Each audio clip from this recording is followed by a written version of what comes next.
हर महादेव। तो आज मैंने पूजा अभी ख़त्म कर लिया है। आज की पूजा मेरी ख़त्म हो गई है और मैं आपको कुछ बताना चाहती हूँ। सावन में क्या आप लोग ये गलती तो नहीं कर रहे हैं? तो फिर देखिए मैं क्या दिखा रही हूँ। ये देखिए सब जली हुई बाती है। आप लोगों को समझ में आ रहा है? जो दीपक हमारे जल जाते हैं ना, ये लौ जब जल जाते हैं और देखो अभी ख़त्म होने वाली है ना, इसकी बारे में बात कर रही हूँ मैं। इसे फेंकनी नहीं होती है। इसमें बहुत आशीर्वाद रहता है, बहुत कृपा छुपी रहती है इसमें सारे देवी देवताओं का। क्योंकि हम लोग जब तक पूजा करते हैं तब तक ये जलती रहती है और सारे मंत्र हो या जाप हो, तप हो, कुछ भी हो, सारा ये अपने आप में समाहित करती रहती है। तो ये देखो मैंने सारा इकट्ठा करके रखा है, ठीक है। और अब इसे मैं क्या करती हूँ देखना। पुरानी दीपक है जो मेरे पास।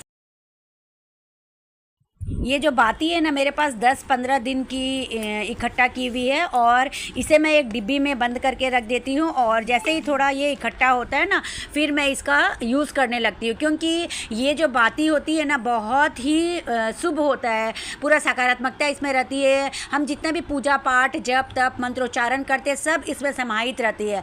इसके जलाने से नकारात्मक ऊर्जा दूर होती है, धन लाभ और समृद्धि मिलती है, घर में सुख शांति समृद्धि बनी रहती है, बुरी नज़र और बाधाएं दूर होती है, पूजा का पूरा फल मिलता है। तो इस बाती को इकट्ठा करके मैं एक कपूर इसमें डाल देती हूँ। और कपूर अपने हिसाब से, घी से तो ये सनी हुई रहती है, घी या तेल जो जैसा यूज़ करते हो, और कपूर डाल करके ये अच्छी तरह से प्रज्वलित हो जाती है। और तो और इसमें थोड़ा सा हवन सामग्री भी आप डाल दीजिए। हवन सामग्री डालने से ऐसा होता है ना कि इसका जो खुशबू होती है ना, घी की खुशबू के साथ साथ हवन सामग्री डालने से और भी अच्छी खुशबू पूरे घर में फैल जाती है। इसके धुआं में खुशबू ही खुशबू हमें महसूस होता है। पूजा पाठ की सकारात्मकता हमारे घर में फैल जाती है। और इसलिए कभी ऐसे बाती को इधर उधर नहीं फेंकनी चाहिए। बहुत बार ऐसा होता है कि हम दीपक धोने जाते हैं, बाती लगी रहती है, हम लोग झट सीना नीचे फेंक देते हैं, फिर झाड़ू लग जाती है उसमें। तो ऐसा नहीं करना चाहिए, इससे दोष होता है।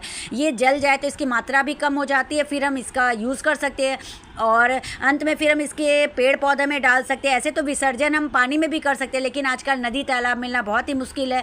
और अगर पौधे में हम डायरेक्ट इसको डालते हैं तो इसका जो रुई का रेशा रहता है उसे गलने में टाइम लगता है। लेकिन अगर हम जला के डालते हैं ना, तो ये खाद के रूप में मिट्टी में मिल जाती है, जो हमारे पौधे के लिए भी अच्छी मानी जाती है। इसलिए हमें जली हुई बाती को कभी इधर उधर नहीं फेंकना चाहिए और पूजा का पूर्ण फल प्राप्त करनी चाहिए। इसे जला करके और फिर इसके राख को अपने ही घर के गमले के मिट्टी में डाल करके पूरा हम लोग इसका मतलब पूजा का अपना फल प्राप्त कर सकते हैं। अगर आपको अच्छा लगा हो तो प्लीज़ इसे लाइक शेयर और सब्सक्राइब कीजिए अपने फैमिली फ्रेंड्स के साथ और पूजा का पूर्ण फल प्राप्त कीजिए।